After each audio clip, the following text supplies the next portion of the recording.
No one was home. Even though he works from home, I couldn't believe my daughter's words and glanced at my husband with suspicion. I wonder if he is hiding something. He's not even responding to my messages. What could he have been doing? I will get to the bottom of this. My name is Chelsea. The other day, at 35 years old, I experienced my first bout of lower back pain. I've heard it hurts whether you're standing, lying down, or sitting, and it's true.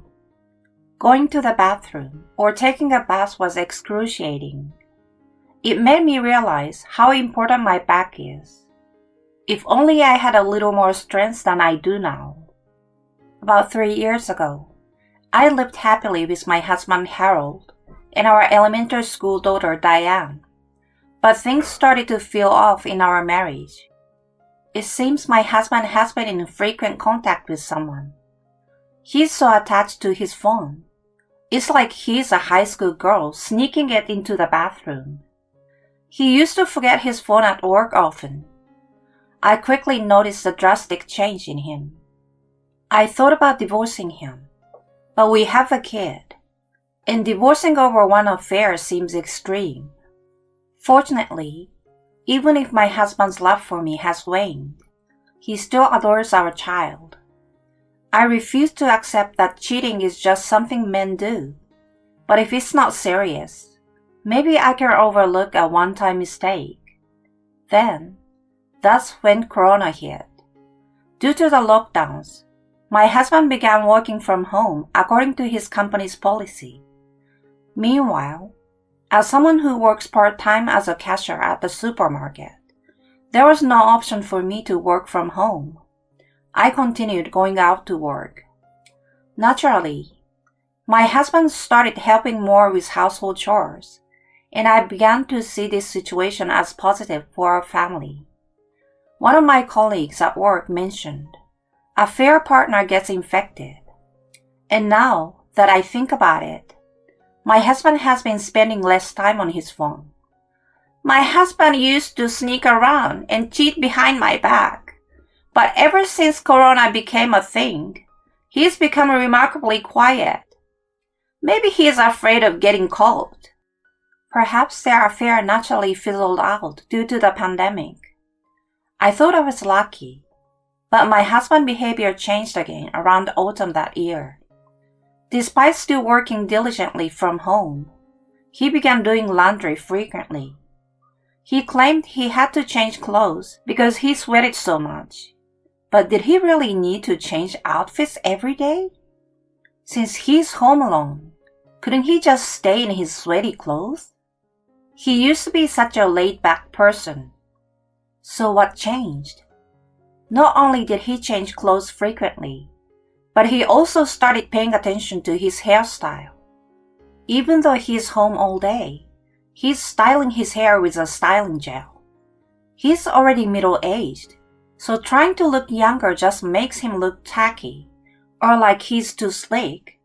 Plus he never even shows his face during the online meetings. Who exactly is he trying to impress with his styled hair at home? I hate to ask, but you're not cheating, are you? My husband responded in a flustered voice. Huh? Why would I suddenly do that? But he's clearly nervous. His words are stumbling. His excuse sounds flimsy. So this has to confirm his guilt, right? Now, how do I gather evidence? He won't show me his phone, so catching him in the act might be the best option. But maybe because I've been considering the possibility of cheating all along, I wasn't shocked. Instead, I felt a slight thrill as I contemplated how to corner my husband. Maybe I was still subconsciously optimistic. Surely, my husband would come back to me, and I could assert my position as the rightful wife, ensuring he never cheated again. I brainstormed ways to catch my husband cheating. Then one day, an incident occurred.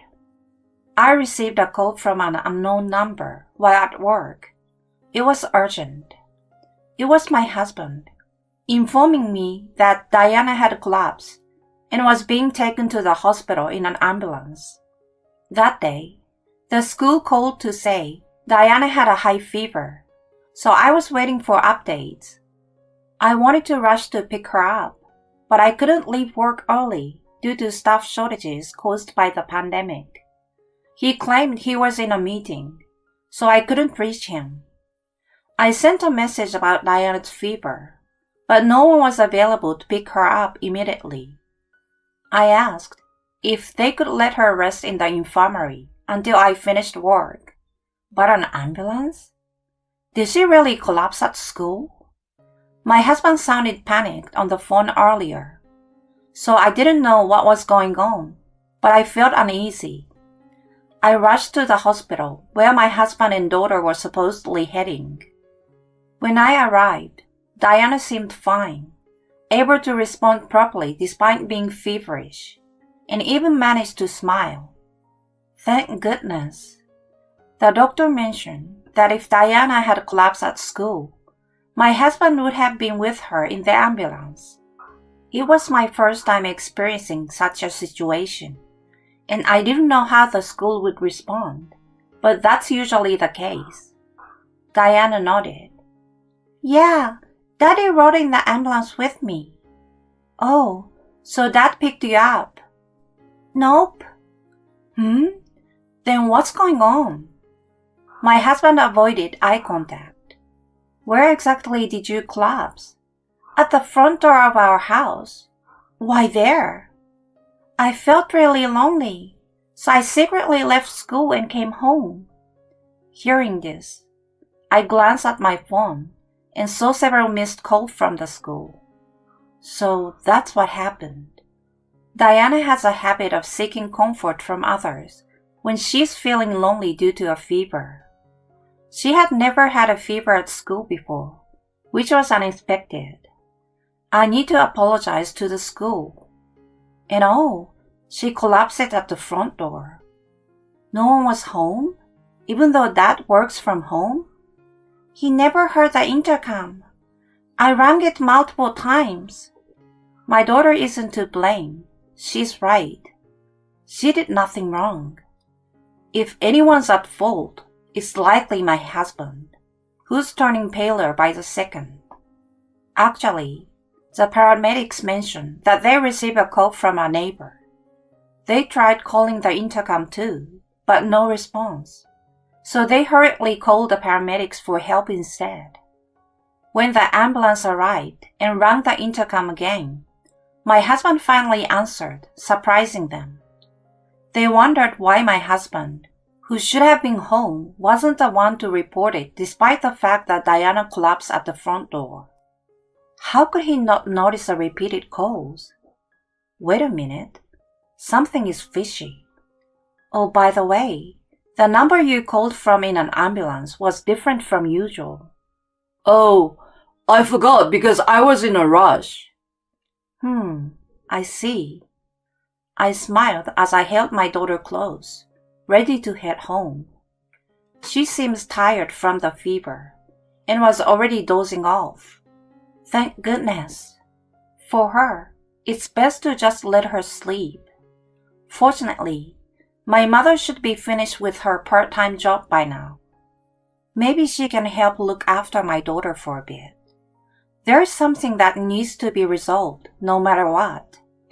I hurriedly called my mother, ignored my husband, paid the bill, and headed for the parking lot. Oh, wait. Don't go home yet. My husband chased after me with a troubled expression, but I ignored him.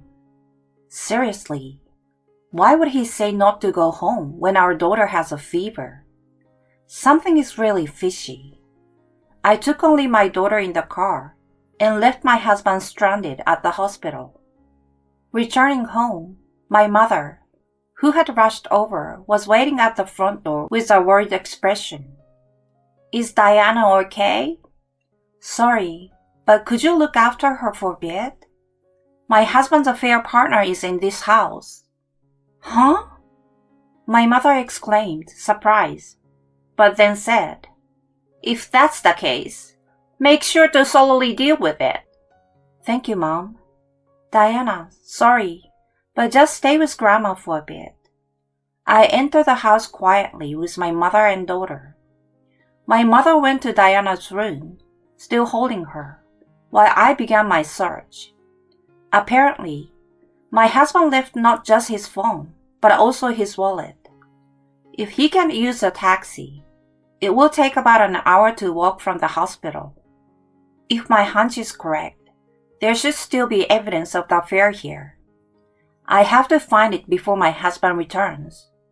However, there is no suspicious person inside.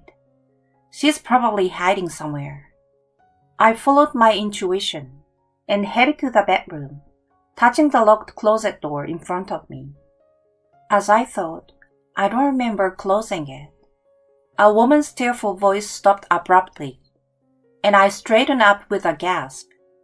"You're his affair partner?" I asked, and she confessed everything. The woman's name is Maddie. She met my husband at a mixer-like event for married people. Maddie fell for my husband, who was unaware it was a mixer, and admitted to making the first move. Initially reluctant, my husband gradually warmed up after drinking, and they eventually began an affair. With the pandemic, it became difficult for them to meet after work, and they even broke up once. But my husband contacted her around the end of our daughter's summer vacation, asking to meet at our house. Moreover, my husband apparently took the day off today. A meeting, huh? It's all lies. He was in the middle of an affair when he heard the intercom at the time. Although he ignored the intercom at first, he heard the paramedics and emergency personnel shouting at the intercom, so he hastily got dressed and left. In his panic, my husband ended up hiding Maddie here, locking her in the closet, so Maddie couldn't escape. At least let her go, and you could have erased all traces of the affair. I thought my husband was a fool, but this explained his abnormal behavior. In short, the frequent changing of clothes was to mask the smell of other women, and he didn't notice the intercom or my calls because he was preoccupied. I used to think I could forgive a one-time affair, but if my husband is willing to endanger our daughter, then I'm done with him. After a while, the intercom rang. On the monitor, my husband, who must have hurried home, was asking me to open the door since he didn't have the keys. I pulled Maddie and opened the front door. At that moment, my husband's face paled. "Sorry, I told her." Chelsea, this is... It would be useless to say anything. I already heard everything from her. As I said that, my husband accused Maddie. What did you tell her? Normally, people would think, you just got caught by your wife, you know. There's no way the cheating partner can't be questioned, right? I said, "I'm sorry." My husband looked troubled. Why did you apologize and spill the beans? That's not the point. If you hadn't locked Maddie in the closet, things might have gone smoother, huh? It's your own fault. My husband couldn't retort to my words and hung his head low. Okay then, here's your phone and wallet. I handed them to my husband briskly. What's going on? I ignored my husband's query, and I pushed Maddie towards him. Well, thanks for everything until now. About the divorce papers and alimony, we'll talk later. It's done. I wish you both happiness. Huh? Wait! Please, Chelsea, I will apologize properly, so let me in. No way. Not inside the house. It's disgusting to be cheated on, but today, Diana's not feeling well, so until the property division and procedures are done, I will stay here or at my parents'. You're leaving, so don't make any unreasonable demands. You heard everything already, didn't you? Maddie is also married. Isn't that great? Well, that is, if you get along well with her husband. So goodbye now. I smiled and closed the front door. I felt like I heard my husband dying scream, but I ignored it. Afterward, my husband repeatedly begged for reconsideration, having broken up with the affair partner. But I didn't accept, seeing him as a pest. I demanded alimony from him, and Maddie's husband also sought compensation. Maddie didn't love my husband so much to divorce, but chose to mend her relationship with her own husband instead. Maddie's husband, however, couldn't forgive his wife being taken by another man, so they continued the farce of marriage.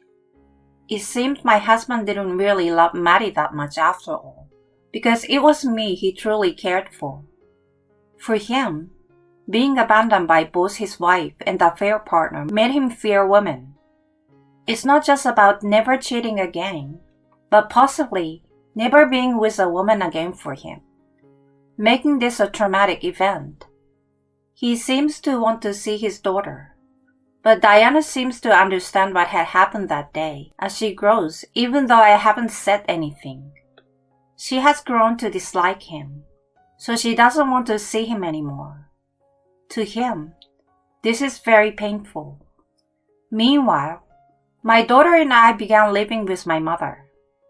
It's close to our old home, which helps because my daughter doesn't have to change elementary schools, and I don't have to change workplaces either. My father was livid about my husband's affair. Meanwhile, my mother praised me for divorcing. Living with their granddaughter brings joy. They are grateful for the move and thanks me often. Ironically, divorce seems to have brought my parents closer. My daughter enjoys the time when my father helps with homework and my mother plays with her. She has become quite a grandpa's girl. They say children raised by grandparents turn out to be kind. I hope my daughter does too. The other day, my mother's birthday and Christmas fell on the same day, so we had a small party with the whole family. My mother and daughter baked the cake, and despite the clumsy decorations by my daughter, it added a sense of warmth. My father had once said he would be happy to have such moments with his family again, even when he gets older. I hope for such a future too, where we can all sit together at the dinner table and share a drink. For that, I said, "You got live long, Dad." He laughed and said, "Leave it to me," when he mentioned walking my daughter down the aisle someday. My daughter didn't seem to fully grasp the meaning of walking down the aisle yet. "So let's walk together, Mom, Grandpa, Grandma, and everyone."